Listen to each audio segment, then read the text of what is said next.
Greetings, Earthlings, songwriters, extraterrestrials. Hey, this is Vandarth, and we're going to listen to some new rock. As a songwriter, I've been studying some songs, and I want to get better at my craft, and you probably do too. So I thought, as a good songwriting exercise, let's pick out some songs that we haven't heard before, listen to them, and analyze them. Let's see what these songs did well that we can replicate. Do these songs hold up in the age of Spotify? How can we all get better at our craft? The first band I want to listen to today is called the Sherlocks, and the song is called On the Run, the acoustic version. It's their latest single. The Sherlocks are a smaller, up-and-coming rock band that you may not have heard of, but that makes for a perfect case study for us. For instance, Foo Fighters, let's say they put out a song that's not optimized for the Spotify algorithm. Good song, but it's not necessarily designed to pull in new listeners. Foo Fighters have a big existing fan base. They can probably kind of do whatever they want. They can experiment more, and that fan base is going to propel that single to success because their fans are dedicated. They're going to listen to that song anyways. But you and I, being unknown, smaller, up-and-coming, hard-working songwriters, we don't have that luxury. We're still trying to gain new listeners, establish our fan base. So looking at another band who's a smaller band but who's having some success on Spotify, that might be a smarter study for us because we can see what they're doing, if it's working or not, and if we kind of replicate some of what they're doing, that might translate to results for us, whereas if we try to emulate Green Day or Foo Fighters, that might not necessarily capture the new listener's attention. I intentionally picked songs that I had not heard or had only heard maybe once because I wanted to emulate the experience of a new listener and see if these songs really grab us and what could we change if we were them that would pull new listeners in more and be more likely to have them converting into fans and repeat listeners. So, put your headphones on, sit back, let's listen to On the Run acoustic version by the Sherlocks. Here we go.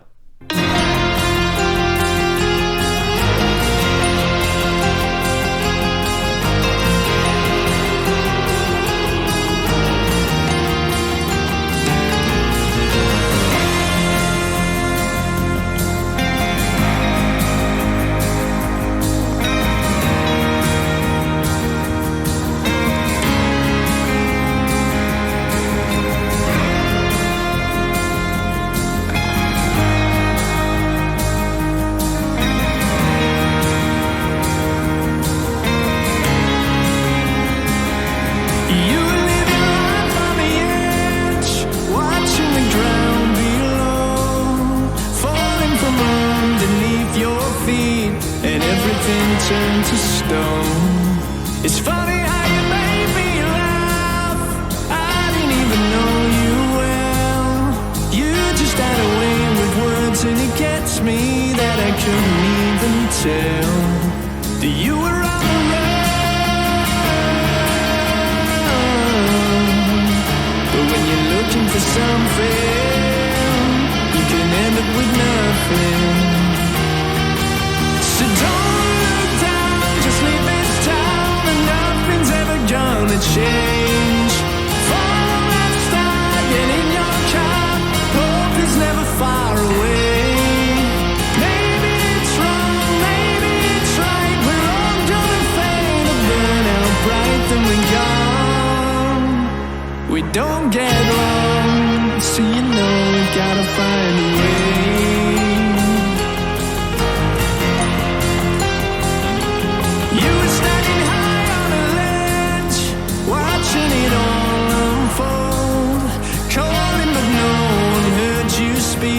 So nobody could guide you home. It's funny how it takes me back. I didn't even know you well. You just had a way with words, and it gets me that I couldn't even tell that you were on the run. But when you're looking for something, you can end up with nothing.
Okay, that was On the Run, the acoustic version by the Sherlocks. The Sherlocks are a band that they've got about 100,000 listeners a month on Spotify. Doing pretty well. They're on a record label called Teddy Boy Records. I don't know anything about them, but it seems to me that, taking an indie rock band like this and getting them that many listeners, something's going right for them. When I start listening to this song, I'm always looking to see what does this band do in the first 30 seconds. And the reason is the Spotify algorithm really puts a lot of weight on the first 30 seconds of a song. If a listener skips the song before those 30 seconds are up, you can bet that Spotify's algorithm is going to think that people don't like your song, and it's not going to deliver your song to as many listeners. So, for a new artist, that puts a lot of weight on those first 30 seconds. You got to make them good. You got to hook the listener. You want them to keep listening. Ideally, you want them to listen all the way through to the end of the song and save your song. But the first 30 seconds are critical. So as we're listening, I'm paying attention to the first 30 seconds. What happens in this song? I notice, not because I'm bored, that the vocals don't come in until 42 seconds. Is that a problem? Not necessarily. There are other things a band can do to hook a listener. They can establish a good atmosphere. They can establish a texture that I just want to sit in and absorb. And that's what I think the Sherlocks did well in the intro of this song. It's not one riff all the way through for 42 seconds. There's about an 18-second intro. All the reverb and the acoustic, the way it's brought together to make this texture that you want to sit in. I mean, this sounds like the kind of song that maybe I'd come home from work and I'd put on, grab a beer, or wake up in the morning, you turn the song on, you get your coffee, and you just kind of, you sit in and you enjoy and relax. That's what I'm feeling here. I'm not bored. It's not a problem that the vocals come in late. This song is arranged kind of like a typical single. The song arrangement is easy for a listener to follow, but it's also not boring. For example, on the chorus, I notice, it starts out, it seems like 4 basic chords, but then it changes about halfway through. They change the chord structure as to take the listener somewhere, like a journey. I kind of imagined it like being on a roller coaster that's just going in a circle, but then halfway through, the train changes onto another track and goes somewhere else. So it's not just a cookie cutter song. They have done something to make sure the song is actually moving somewhere. I think you want that, because you don't want listeners to listen to your song and think, okay, I've heard it once, I don't really need to hear it again. I know that song. I'm bored with it. When I notice that the chords change and are more complicated than just 3 or 4 repeating chords through the chorus, I think, oh, I want to go back and listen to that again to learn this. And I think that's what you want to do with your listeners without being so complicated that they're intimidated by it. So I think the Sherlocks did a good job of that, making an interesting chorus that isn't just spinning around the drain and, repeating, but it's taking the listener somewhere. As a songwriter, I'm trying to get better at my craft, so I have to pick something that this band could get better at, right? I think that's the bridge. The bridge certainly does the job. There's a guitar solo there. It's good. It's not bad, but what would I change if I was going to improve this song? I think I would do something more with that solo, because to me, the solo does the job, but does it really give the song something special? Or is it just there to complete the song? I think that this solo could be tweaked to do something spectacular. I think that could be tweaked with both the tone, the effects chosen, and maybe the notes themselves. Something more melodic or something more unique, I think, could be done there. I notice there's less reverb on the guitar there. That might be a choice, but given the atmosphere of the rest of the song, I just noticed that we get to the solo, there's not as much reverb, and then we get to the chorus, and the tone changes back into that big, lush reverb world that they've created. They could have used that same tone, or maybe keep the reverb but crank up the mid-range on the guitar to cut through a little bit more, and then Just show me something melodically that is special, that is memorable, rather than just playing a solo that does the job. I'm kind of nitpicking here because it's a good song. It totally works, and I think fans of bands like Snow Patrol, Iron and Wine, and the Decemberists are going to like this. I feel like I'd hear this kind of song in a coffee shop or a brewery. It really fits that vibe of going out to a brewery after work and grabbing a beer. It's good. I recommend this song. Check out the Sherlocks on Spotify. Now let's check out an artist you probably haven't heard of. His name is Charlie Smith. I found him on the New Artist Spotlight playlist. And Charlie writes very short songs that channel his inner Kurt Cobain, inner Nirvana. You're going to notice that this sounds a lot like something you'd hear in the 90s. And I love that because to me, like, I grew up on early Weezer, Nirvana, Pearl Jam. So this is my sweet spot. What we're going to try to figure out is, does what Charlie is doing work today in the Spotify age? And what does Charlie do well? What can he do better? Let's take a listen to one of his latest songs. It is called, I forget, I gotta look it up, Reap What You Sow. So I have heard Reap What You Sow before, but it's one of his songs I'm not as familiar with. So let's take a listen.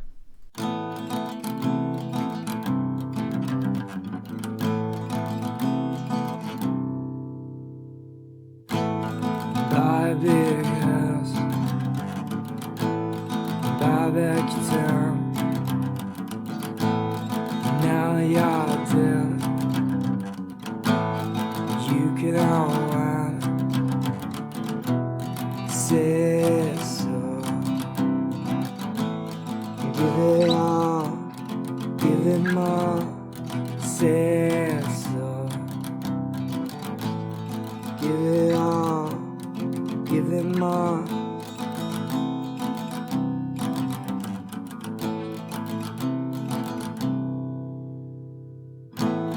Live like a dice,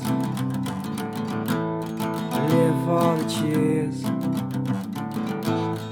Don't you get caught, you will in time. Say so, give it all, give it more. Say so, give it all, give it more.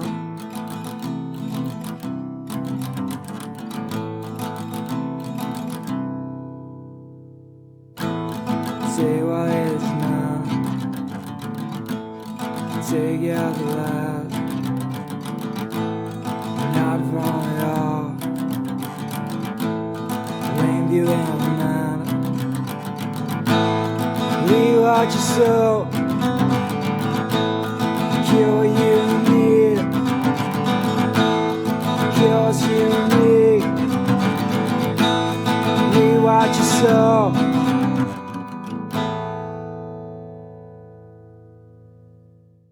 That was Reap What You Sow by Charlie Smith. Charlie's got about 5,000 listeners a month on Spotify right now. So for a small indie artist, you know, that's pretty good. I mean, that's more than a lot of unknown artists, right? So what does Charlie do well? Well, I'm looking at his Spotify, his top 10 songs here, and you'll notice that most of them are under 2 minutes in length. I see 3 songs right about 2 minutes and 30 seconds. So for what Charlie does, just being an acoustic artist, very raw, I think keeping a shorter song length is smart. He doesn't waste time in his songs. He doesn't waste space. He doesn't do a ton of repeat long instrumentals where it's just chords. And I think as an acoustic artist where you don't have some other instrument to fill in melodies and keep a listener engaged, that's smart. It's really the Green Day method of songwriting back when they used to make 2-minute songs. I mean, they used to basically say it was a waste to make a song longer than 2 minutes and 30 seconds. You should say what you need to say and then leave. Now, I don't necessarily think that's the only way to write a song. Obviously, they changed their mind because a few years later, they're writing 9-minute songs on American Idiot with the song Jesus of Suburbia. Great song. But you see what I mean. When you're a young artist that's trying to establish your fan base, maybe less is more, because maybe you're whetting their appetite and they're like, oh, I liked that. You don't overstay your welcome. They want to go back and listen to it again. So I think that's smart. Case in point, I have a song that's only about a minute long. My artist name is Vandarth. I've got a song called Redemption Part 1, and Spotify is sending that song to a lot of people on their radio stations. Sometimes 100 people, sometimes 200 people a day. And that song was not intended to be a single. It was written as the intro to one of my albums. So all it is this little 50-second intro with some vocals. And yes, it's got a nice vocal hook and all that. Yes, it has atmosphere. But I'm like, well, this wasn't supposed to be a popular song. Like, it's just supposed to whet your appetite for the rest of the album. Like, why is it doing so well? And the answer is, I think, the Spotify algorithm. You see, my theory on Spotify is one of their important metrics is the percentage of your song that people listen to. For example, let's say you have a 10-minute song and people are listening to a minute of it. Well, in Spotify's eyes, listeners stopped listening at about 10%. And that's not great, right, for metrics? But what if your song is 2 minutes long and the average listener listens to a minute? Well, now it looks like listeners are listening to 50% on average of your song. That's a lot higher, and Spotify is going to think that more people like your music. That's not the only metric that Spotify has, but if you're trying to maximize every edge you can find, maybe a shorter song is the way to go, because you are maximizing that metric of the percentage of your song that people listen to. That might give you a little bit of an edge with the Spotify algorithm. Second, what does Charlie do well? If you just log on to Spotify and you type in Charlie Smith and you look at the banner image that he has right now as of September 30th, 2022, you see this image of him playing on stage in a bar with an acoustic, mic'd up, there's people watching. When I hear Charlie's music, it sounds like I went to a bar down the street and sat down, had a beer, and that there's an artist right there playing. It sounds like getting some friends together in your living room and somebody just picks up an acoustic guitar and starts playing while you're hanging out, socializing, doing whatever. Sounds like you're in the room with a guy playing acoustic, singer-songwriter. It makes for a very intimate feel. It reminds me of 1990s MTV Unplugged, right? There's a bar in town called Kirby's Beer Store by Wichita State University. I like to go there, and if I went there right now or went there tonight and had a beer, I feel like I would hear someone on stage just like Charlie. So listening to his music is actually taking me to a venue in my head, right?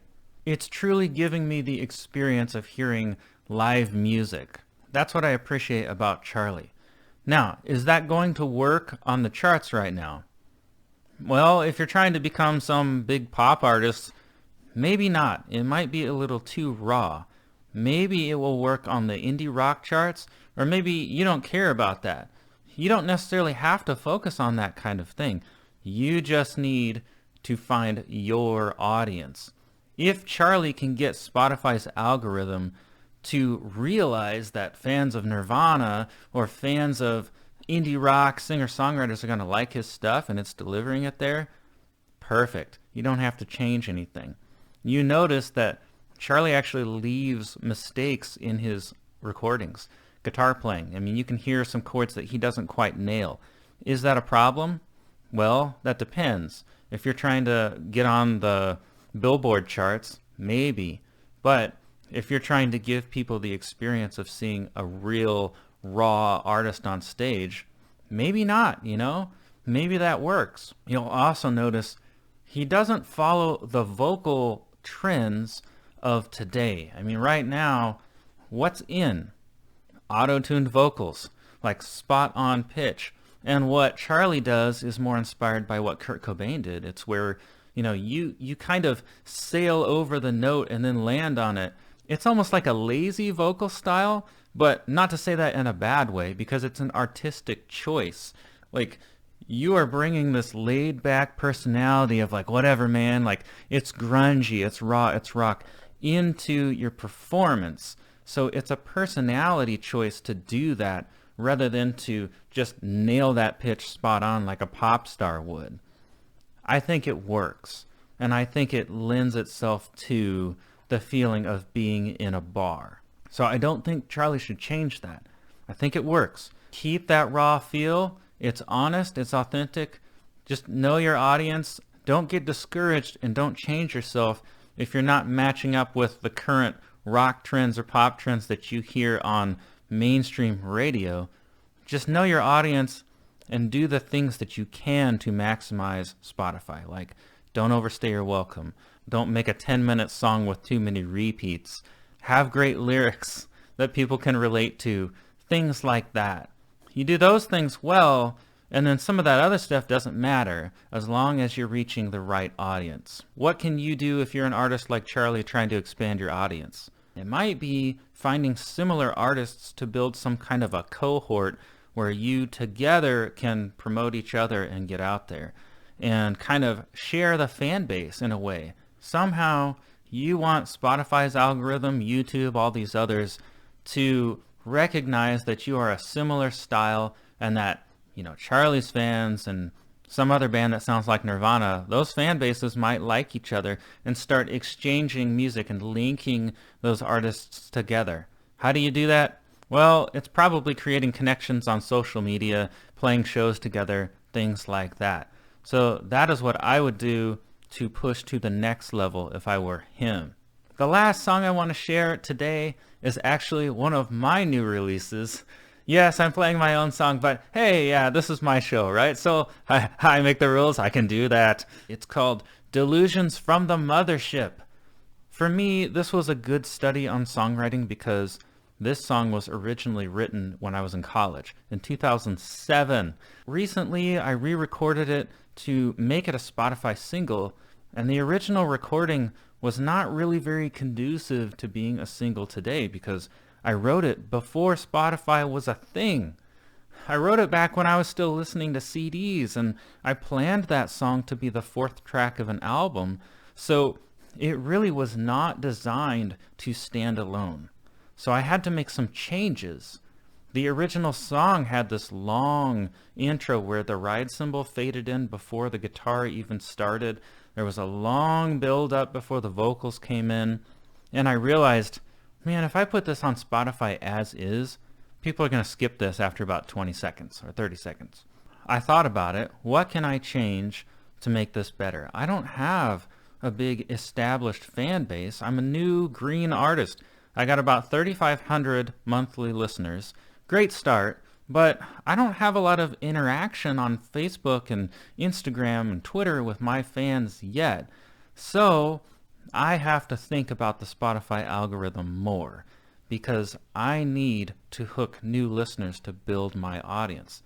So I cut that intro down.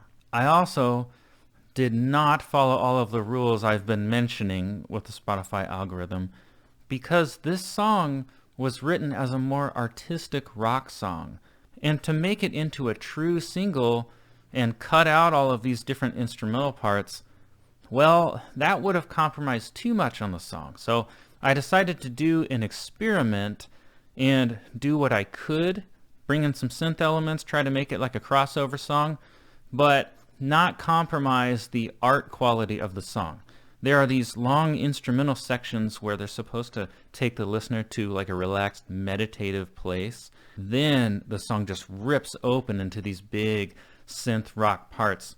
And to shorten those instrumental sections where it's reflective and kind of relaxing, well, that would not bring the listener down to a relaxed meditative state before ripping the doors open, it would lose some of its dynamic quality. I have a strategy for how to counter that I will share after we listen to this song. But first, I'll tell you a little bit about what the song's about. The song's called Delusions from the Mothership. What is the delusion? Well, to me, when I was writing this song, I was really struggling with what am I going to do in my career with my life? Because I was in college, I wanted to be a musician, but the way our world system is set up in America, it's like, oh, you got to make a living and you got to do all this career stuff. That's not really what you want to do with your life. It might not really be your passion, but you have to have a house and you have to have all this stuff and support a family. And the way the system is set up, inflation's a problem right now. It forces you to divert all of your energy into your career and lose some of the things that make you a human. Almost give up some of your social life and your relationships. Like, how do you care about music, care about people, and have a career? So I was going back and forth between what I wanted to be, a musician, and what I felt like the world was kind of forcing me to do because of the system I was in. So the delusion is who society is telling you have to be versus who you think you really are.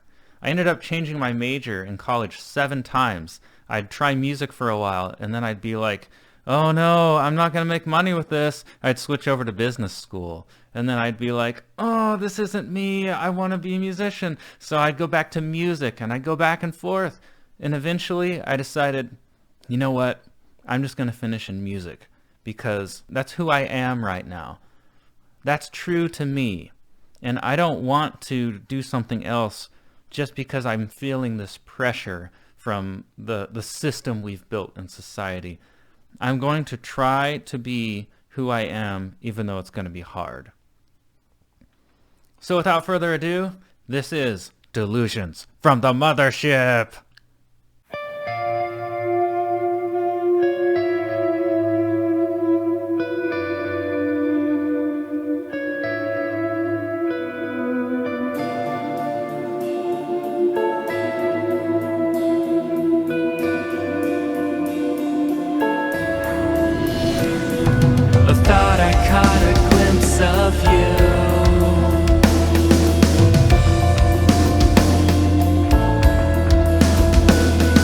Delusions from the mothership.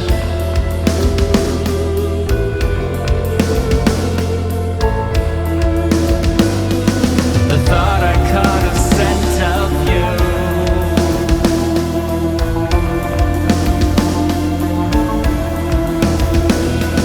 You leave behind an unclear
Okay, I hope you enjoyed this song.